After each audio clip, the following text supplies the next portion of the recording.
아브라함이 양과 소를 가져다가 아비멜렉에게 주고 두 사람이 서로 언약을 세우니라.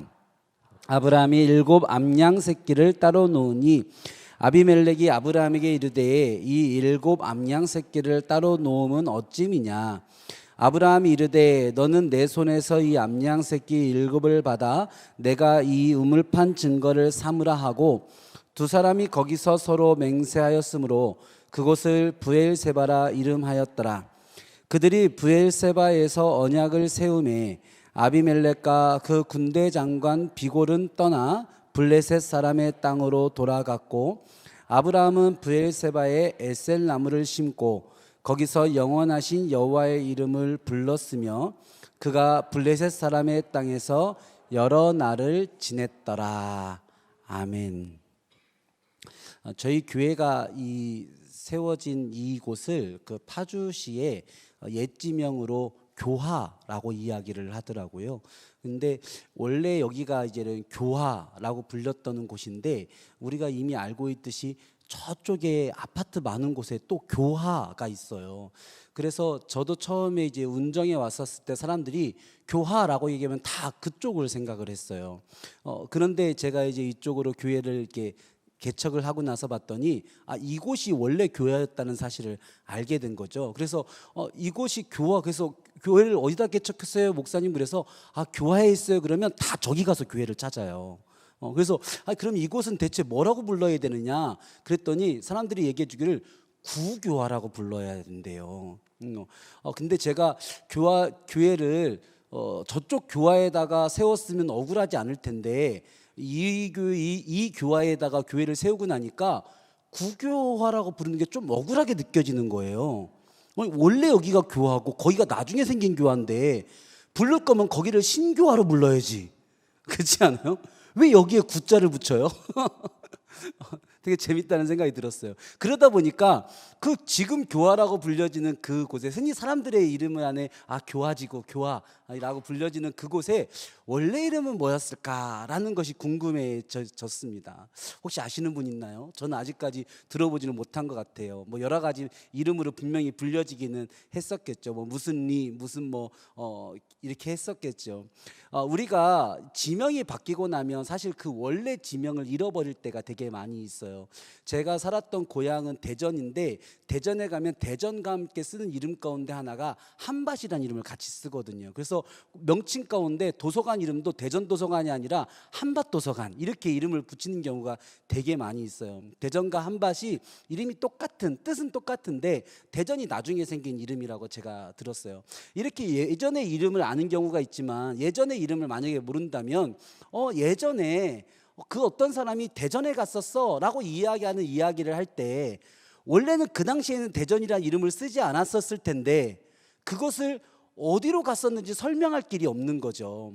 분명히 그 사람이 그때 이곳에 왔었는데 그때는 대전에 갔다 올게 라고 말을 하지 않았었을 텐데 근데 그 지명을 정확히 알지 모르니 또 그 지명을 안다고 하더라도 이 이야기를 듣는 사람이 그곳을 갔다 왔어 그러면 어딘지를 모르잖아요. 그렇죠? 그러다 보니 지금 현재 사용되고 있는 지명으로 그 지명이 사용되지 않았던 시절에 이야기를 풀어내야 될 때가 있어요. 성경 속의 이야기를 들어가다 보면 성경 속의 이야기 가운데 그러한 그래서 오히려 더 헷갈리는 부분이 굉장히 많이 있어요. 그러니까 예를 들어서 어떤 주인공이 어떤 곳에 예를 들어서 에베네셀이라는 곳에 갔다. 그러면 에베네셀이라는 곳에 갔다라고 이야기가 시작하는데 이야기 끝에 뭐라고 불려지냐면 그래서 그곳을 에베네셀이라고 하기로 했다. 이렇게 이야기가 끝날 때가 있는 겁니다. 아니 처음부터 에베네셀이었다며 왜 끝날 때 이름을 짓나. 근데 그렇게 이야기하지 않으면 그 이야기의 시작 가운데 이곳의 배경이 어딘지를 잘 알 수가 없는 거죠. 창세기를 읽다 보면 굉장히 또 아브라함의 족조의 이야기를 듣다 보면 헷갈리는 점들이 몇 가지가 있습니다.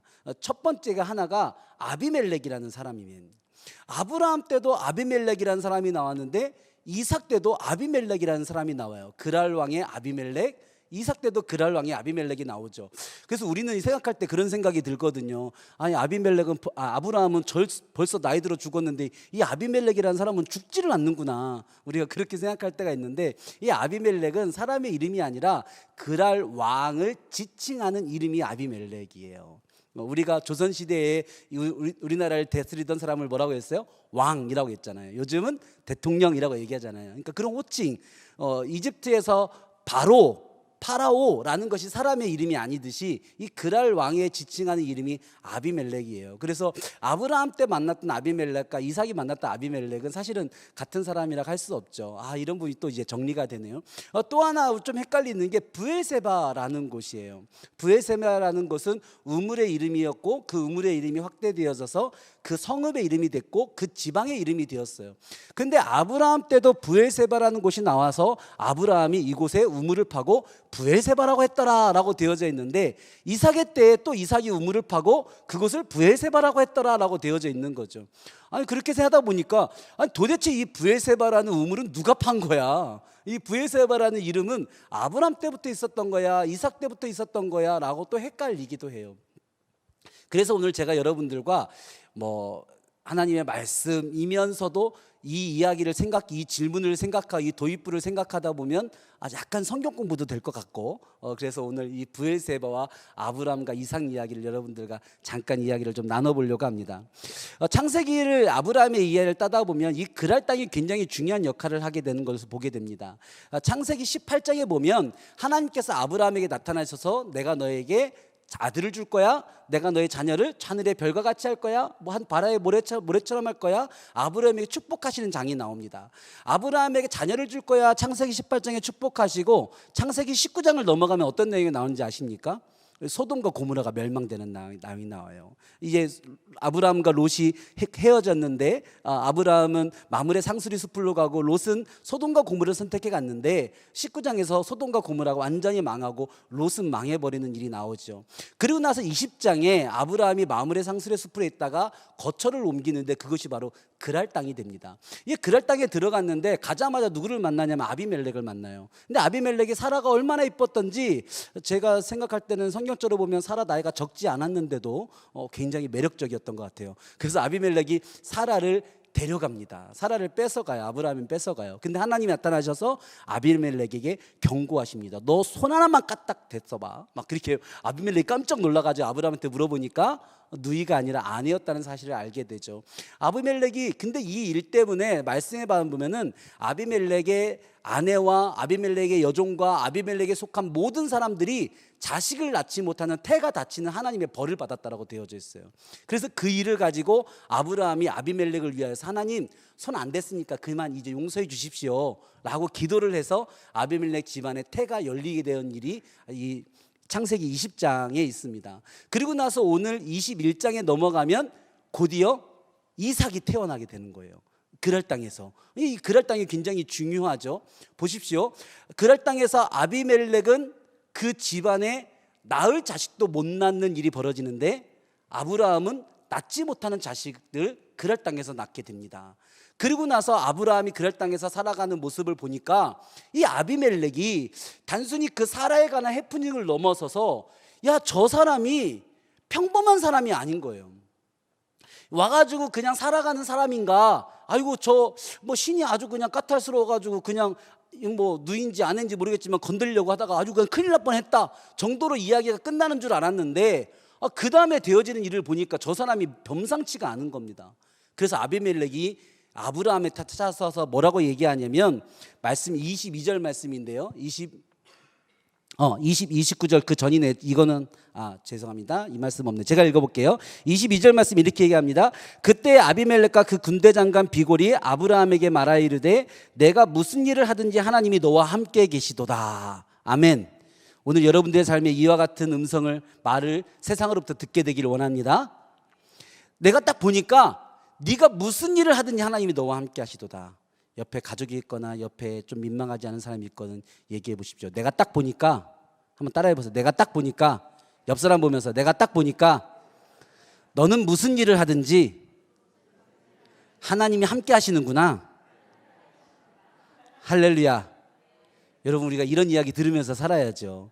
그러면서 아비멜렉이 와가지고 뭐라고 얘기하냐면 너의 자손과 나의 자손이 서로 맹세하자.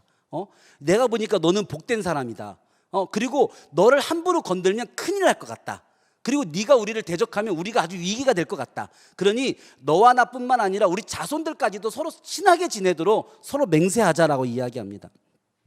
근데 재미있는 것은 24절 25절에 이렇게 되어져 있어요. 아브라함이 이르되 내가 맹세하리라 하고, 그 다음에 25절에 단이라는 말은 안 써 있는데 저는 단이라는 말을 넣고 싶어요. 아브라함이 이르되 내가 맹세하리라 하고 단, 니네들이 지금까지 내가 여기 살면서 우물 얼마나 많이 뺏었는지 알아? 내가 가는 곳마다 우물 파면 와가지고 뺏고 내가 정착하기 아주 힘들어 죽을 뻔했어. 그것에 관해서는 한번 정리를 하고 맹세를 했으면 좋겠는데 라고 아브라함이 이야기를 하는 겁니다. 그래서 아브라함이 아비멜렉 그 얘기를 듣고 나서 말씀해 보면 우리 읽진 않겠지만 되게 재밌는 게 아비멜렉이 나는 그 얘기를 처음 들어 몰랐어 이렇게 이야기를 해요. 사실은 다 알았겠지만 그러고 나서 야 내가 다시는 내가 우리 아랫사람들한테 얘기해가지고 다시는 그런 일 안 하게 할 테니까 맹세하자, 우리 맹세하자, 서로 사이좋게 지내자라고 이야기를 합니다. 그리고 나서 29절 말씀에, 오늘 말씀에 있는 29절 말씀에 이렇게 되어져 있어요. 아비멜렉 27절에 아브라함이 양과 소를 가져다가 아비멜렉에게 주고 두 사람이 서로 언약을 세웠다. 그 당시에 고대 근동에 서로 언약하는 방법은 서로 동물을 앞에 놓고 동물을 반으로 쪼갭니다. 창세기 17장에도 하나님과 아브라함의 언약 가운데도 있지만 그 동물을 반으로 쪼개놓고 서로 그 동물 사이를 서로 지나가는 거예요.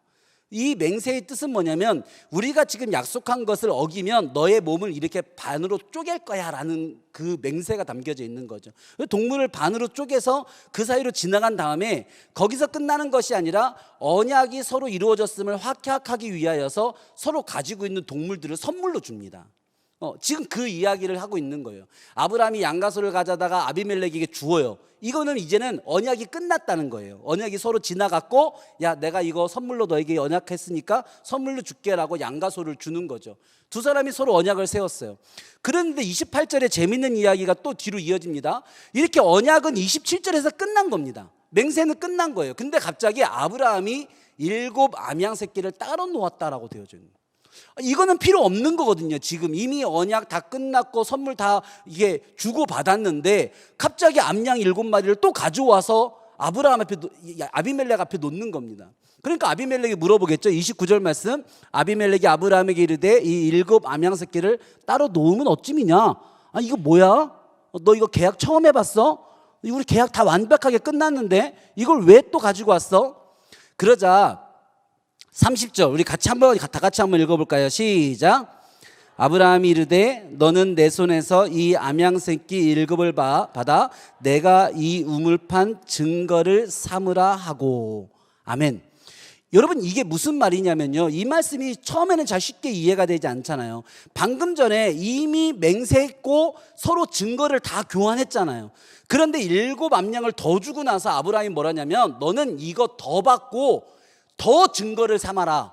이거 내가 너한테 더 줄 테니까 우리의 언약을 더 강하게 네가 증거해 줬으면 좋겠다. 이게 무슨 말이냐면 너와 나 사이뿐만 아니라 이 우물은 이제 이곳에서 내가 팠던 이 우물은 이 땅에서 너와 내가 화친하기로 한 것은 너와 나 사이의 언약을 넘어서서 자자손손 우리의 자녀들까지도 이어지는 언약이라는 것을 네가 더 확실하게 증거해라 라고 아브라함이 요구하고 있다는 겁니다. 여러분 아브라함하고 아비멜렉하고 서로 주고받아서 맹세를 끝나고 나면 그 두 사람이 죽고 나면 맹세는 끝나는 거잖아요. 그러면 그 다음 후손들이 맹세를 하려고 하면 서로 그들이 주고받을 게 있어야 되잖아요. 그런데 아브라함은 아브라함한테 먼저 더 줘버리는 거예요. 내가 너한테 7마리 더 줄 테니까 너 나랑 한 이 약속, 이 화친, 이 맹약을 영원까지 같이 가지도록 네가 맹세해라. 너와 나의 뿐만 아니라 우리의 자녀들에 대한 맹세, 이곳에 우리의 후손들이 살아갈 때까지도 이 우물은 우리 것이고 너와 나의 사이에 화친의 증거인 것을 맹세해라라고 이야기하는 거죠. 그러자 아비멜렉이 31절 말씀에 이렇게 되어 있습니다. 두 사람이 거기서 서로 맹세하였으므로 그곳을 부엘세바라 이름하였더라. 네, 이렇게 되어져 있네요. 제가 앞을 봤네요. 두 사람이 거기서 서로 맹세하였으므로 그곳을 부엘세바라 이름하였더라. 아브라함이 요구한 그 맹세를 아비멜렉이 받았다라는 거예요. 오케이. 내가 7마리 더 받고 내가 이 맹세는 너와 나를 넘어져서 영원한 맹세라는 것을 내가 증거할게 라고 이야기했다는 거죠. 그리고 나서 그 우물을 뭐라고 이름 붙였냐면 부엘세바라고 이름 붙였다는 겁니다. 부엘세바는 두 가지 뜻이 있어요. 첫 번째는 7의 우물이라는 뜻이 있고, 두 번째는 맹세의 우물이라는 뜻이 있어요. 왜 7의 우물이라고 했을까요? 7마리를 더 주고 받아낸 우물이기 때문에 안 줘도 되는 거예요. 근데 7마리를 더 얹어주고 더 강하게 맹세로 받아낸 우물이라서 7의 우물이라고 이야기하는 거예요. 7이라는 말은 히브리어로 쇠바입니다. 쇠바. 그래서 부엘세바, 부엘이라는 것은 우물입니다. 그래서 부엘세바 하면 7의 우물이다, 7마리를 더 주고 얻은 우물이다 라는 뜻이죠. 또 하나의 뜻은 맹세의 우물이라는 뜻이 있어요. 약속의 우물, 맹세의 우물이라는 뜻이 있어요. 왜 그럴까요? 아까 전에 7이라는 뜻이 히브리어로 쇠바라고 했잖아요. 맹세라는 이름은 히브리어로 사바예요. 사바. 그래서 7이라는 단어에서 맹세라는 단어가 나온 거예요. 왜요? 7이라는 숫자는 그 당시의 세계관에서 완전한 숫자잖아요. 우리의 맹세라는 건, 약속이라는 것은 완전해야 된다. 그래서 7이라는 쇠바라는 단어에서 맹세라는 사바라는 단어가 이렇게 나오게 된, 파생된 단어이기 때문에 그래요. 그래서 부엘세바라고 하면 약간 발음에 따라서 7의 우물이라고 볼 수도 있고 맹세의 우물이라고 볼 수도 있는 거죠. 아브라함은 근데 여기서 그치지가 않아요. 여기서 그치지 않고 33절에 보니까 이렇게 되어져 있습니다. 아브라함은 부엘세바에 에셀나무를 심고 거기서 영원하신 여호와의 이름을 불렀다. 보세요. 언약은 아까 처음에 아비멜렉하고 서로 지나가고 서로 말이 주고받은 것에서 끝났어요. 근데 거기서 7마리를 더 주고 부엘세바를 만든 다음에 거기서 끝나는 것이 아니라 그곳에 에셀나무를 심었다. 에셀나무는 굉장히 강한 나무예요. 잘 안 죽는 나무예요. 그래서 에셀나무의 별명이 뭐냐면 작은 숲이라는 별명을 가지고 있어요. 나무 하나를 심으면 얼마나 잘 자라고 얼마나 잘 퍼지는지 작은 숲같이 푸르러진다고 그래서 그 나무 하나에 작은 숲이 있다. 그래서 작은 숲이라고 불려지는 나무입니다. 그 에셀나무를 그 우물 곁에 심어가지고 이곳이 부엘세바인 것을 표시했다는 겁니다. 우물이 얼마나 많겠어요, 그곳에. 그런데 대대손손 후손들이 야, 어디가 우리 아버지가 물려준 우물이야, 어디가 우리 것으로 대대로 약속된 우물이야 라는 것을 누구라도 표시할 수 있도록 에셀나무를 아브라함이 그곳에 심어놨다라는 거죠. 그리고 거기서 뭐라고 되어져 있습니까? 영원하신 여호와의 이름을 불렀다. 영원하신 여호와의 이름을 불렀다. 여러분, 아브라함은 지금 왜 이렇게 하고 있는 걸까요? 아브라함은 왜 이런 일들을 하고 있는 걸까 생각해 보자는 겁니다. 여러분, 아브라함은 이 우물을 남기고 싶은 겁니다. 이 우물을 자기 때에 잘 사용하고 싶은 것을 넘어서서 이 우물을 남기고 싶은 아브라함의 마음이 여러분 느껴지세요? 아비멜렉은 이 우물을 남기기 위하여 안 줘도 되는 암양 7마리를, 양 7마리를 더 주었어요. 안 해도 되는 수고를 더 한 거죠. 안 해도 되는 희생을 더 한 거죠. 왜요? 이 우물을 후손들에게 물려주고 싶어서. 아브라함은 그곳에 나무를 심었어요. 이 우물이 바로 그 우물이라는 것을 누구라도 알 수 있도록 표시해주고 싶었어요. 여러분 보세요. 남기고 싶었고 표시해주고 싶었다라는 거예요. 그런데 아브라함이 남기고 싶었고 표시해주고 싶었던 이 우물 부엘세바에 진짜 담겨져 있는 아브라함이 정말 남기고 싶었던 것을 오늘 말씀은 이렇게 얘기하고 있어요. 영원하신 여호와의 이름. 아브라함이 부엘세바를 통해서 부엘세바를 남겨서 정말 남기고 싶었던 것, 부엘세바에 표시를 해서 정말 표시내고 싶었던 것은 단순히 이 세상에 필요한 물이라는 세상의 어떤 가치가 아니라 이 부엘세바라는 곳에 담겨져 있는, 내가 소돔과 고모라가 멸망당하고 사람들이 가뭄을 겪고 어떤 집안은 모든 태가 막히는 그러한 상황 가운데서도 하나님이 우리 가정을 어떻게 복을 주셨고 어떻게 태를 여셨고 어떻게 나를 강성하게 하여 가는 곳마다 복받는 사람이 되게 하셨는지 그 하나님의 이름을 물려주고 싶은 거예요. 그 하나님의 이름을 자녀들에게 남겨주고 싶은 거예요. 그리고 그들의 인생 가운데 그 하나님의 이름을 표식하고 싶은 거예요. 그 아브라함의 마음이 담겨져 있는 것이 브엘세바였다라는 거죠. 여러분, 이 이야기가 아브라함 때 이렇게 브엘세바 이야기가 끝나고 나서 이제 창세기 이제 22장에 이제 모리아산의 이야기를 넘어서 이삭의 이야기로 창세기가 흘러가게 됩니다. 우리가 지지난주에 저랑 같이 이곳에서 같이 말씀을 들었듯이 그 당시의 세계관은 흉년이 들면 그랄로 가는 겁니다. 그래서 이삭도 그랄로 갔지요. 그랄에서 머물었습니다. 어떻게 됐습니까? 2주가 지났으니 기억할 리가 전혀 없죠. 이삭이 그 해에 흉년 때 100배의 결실을 맺었습니다. 우리가 그렇게 말씀을 은혜를 나누고 끝이 났지만 그렇게 하고 나서 이삭의 삶에는 더 이상 문제가 없었을까요? 아니요. 이삭이 100배의 결실을 맺은 것 때문에 시기와 질투로 그 그랄 땅에서 쫓겨나게 됩니다. 사람들로부터 핍박을 받게 돼요. 우물을 파고 농사를 져서 100배의 결실을 맺었는데요, 그 땅과 그 우물을 다 뺏기게 돼요. 그러고 나서 이삭이 다시 그 땅에서 다시 우물을 파기 시작하는데 우물을 3개를 더 팠다고 되어져 있어요. 말씀해 봤더니 에색과 신나와 르우봇의 우물을 팠다고 되어 있습니다. 에색이라는 것은 다퉜다, 이 우물 때문에 다퉜다라는 뜻이에요. 신나는 이 우물 때문에 나를 대적하는 사람들이 많았다라는 뜻입니다. 르우봇은 장소가 넓다, 아주 이제 좋다, 이제 살게 됐다라는 뜻이에요. 이 이삭이 에색과 신나와 르우봇의 우물을 파는데 그 우물을 다 얻습니다. 우물을 파니까 다 물이 나와요. 아까 전에 우리 찬양할 때 우물 파는 찬양하니까 너무 신이 나던데 막 생수가 나왔어요. 신이 났어요. 근데 에색은 물이 나왔는데 뺏겼어요. 신나는 물이 나왔는데 또 뺏겼어요. 르우봇은 물이 나왔는데 장소가 넓어서 이제 괜찮았어요. 여러분, 근데 재밌게도 이 이야기가 여기서 또 끝이 나지 않아요. 이야기가 이제서야 이삭이 르우봇의 우물을 파고 평안했더라 라고 끝나야 되는데 이 이야기가 여기서 또 끝나지 않는 거예요. 여러분, 이 이삭이 르우봇의 우물을 파고 더 이상 다툼이 없었는데도 불구하고 말씀은 이삭이 다른 곳으로 한 번 더 이주했다라고 되어져 있습니다. 그곳을 뭐라고 이야기하냐면 죄송해요. 이 말씀이 제가 어디다 넣었는지 못 찾겠네. 제가 읽겠습니다. 23절 말씀입니다. 이 창세기 26장 23절 말씀. 이삭이 거기서부터 브엘세바로 올라갔더니. 여러분, 재밌죠? 에색 지나고 에색을 뺏겨서 신납한 거 좋아요. 신나를 뺏겨서 르웁한 거 좋아요. 르우봇은 장소도 넓고 이제 다툼도 없어요. 그런데 이삭이 거기서 거주하지 않고 성경 말씀은 이삭이 브엘세바로 올라갔다라고 되어져 있어요. 근데 이 말씀도 되게 특이한 겁니다. 왜냐하면 르우봇과 브엘세바 중에 어디가 더 높냐면 르우봇이 더 높아요.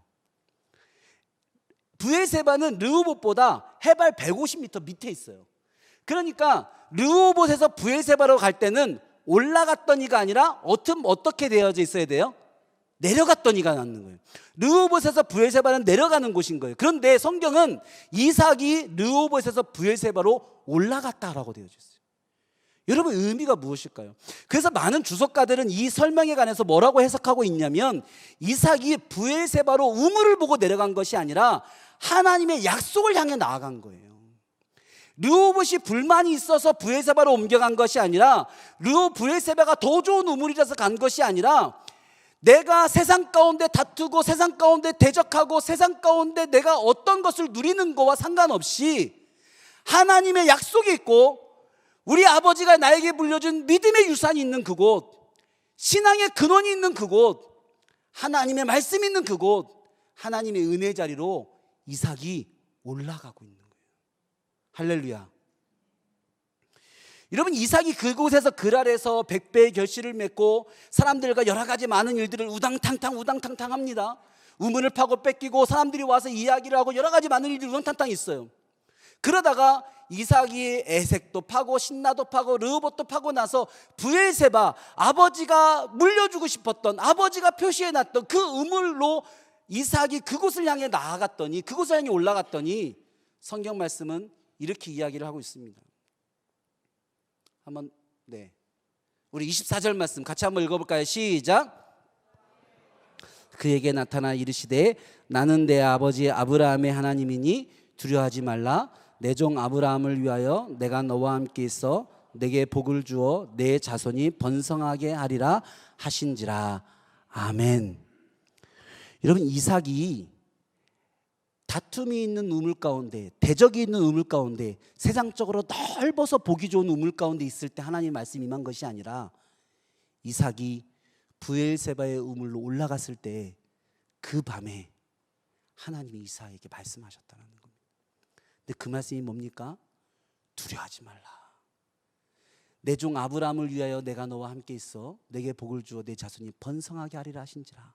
여러분, 이 말씀이 누구에게 주셨던 약속입니까? 브엘세바에서 아브라함에게 주셨던 하나님의 약속이었어요. 그 그랄 땅에서 아브라함에게 주셨던 하나님의 약속이었어요. 그 약속이 이삭에게도 같은 약속으로 떨어지고 있는 겁니다. 여러분, 우리의 삶 가운데 하나님이 주셨던 약속의 말씀들이 있잖아요. 구원의 말씀들이 있잖아요. 우리의 영혼을 향해, 우리의 인생을 향해, 우리 삶을 향해, 야, 너 두려워하지 마라. 내가 너와 함께 할 거야. 야, 겁내지 마. 강하고 담대해. 요즘 여호수아 말씀이 새벽마다 묵상하고 있는데, 야, 놀라지 마. 강하고 담대해. 놀라지 마. 두려워하지 마. 내가 너와 함께, 내가 너와 싸울 거야. 여러분, 우리에게 주셨던 하나님의 그 믿음과 약속이 어느 날 우리의 신앙을 이어받는 우리 자녀들도 인생 가운데 그 음성과 약속을 들을 수 있는 날이 있으면 좋지 않겠습니까? 우리 아빠는 어떻게 기도했었지? 우리 엄마는 어떻게 기도했었지? 우리 아빠는 어떻게 예배했었지? 우리 엄마는 그때 어떻게 그 고난을 이겨냈었지? 어떻게 교회에서 섬기고 어떻게 봉사하고 어떻게 하나님께 나아갔지? 라는 것을 우리 자녀들이 어느 순간 떠오르고 자기 삶이 에색에 있고 신나에 있고 르호봇에 있는 그 삶의 자리에서, 아니야, 내가 지금 에색에 있을 때가 아니야, 신나에 있을 때가 아니야, 내가 지금 르호봇 다툼 없고 장소 넓다고 이곳에 있을 때가 아니야. 내가 우리 아버지가 그랬던 것처럼, 우리 어머니가 그랬던 것처럼 내가 그 브엘세바로 가야지. 그곳에 하나님의 이름이 있지. 그곳에 영원하신 언약이 있지. 그곳으로 올라갔을 때 그곳에서 하나님의 음성이 들려지는 은혜가 있다면 얼마나 감격이 되겠습니까?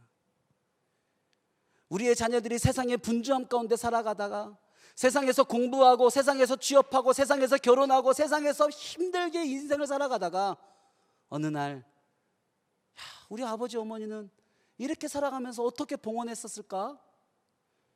넉넉하지 않으셨을 때 어떻게 드리실 수 있었을까? 야, 이렇게 분주한데 애 키우면서 어떻게 예배할 수 있었을까? 이렇게 2교대를 하고 3교대를 하면서 어떻게 그 예배 시간을 지켰을까? 어떻게 섬겼을까? 어떻게 그 모든 일을 했을까? 나도 이러고 있을 때가 아니지, 나도 그곳으로 가야지 라고 그곳에 도착한 우리의 자녀들이 우리가 들었던 하나님의 그 은혜의 말씀을 듣는 일이 있는다면 얼마나 감격이 되겠습니까? 제가 이 말씀을 준비하면서 제 마음 가운데 얼마나 간절한 기도가 되는지 몰라요. 하나님, 우리의 아들, 딸도 제가 받았던 사명을 듣는 날이 있으면 좋겠습니다.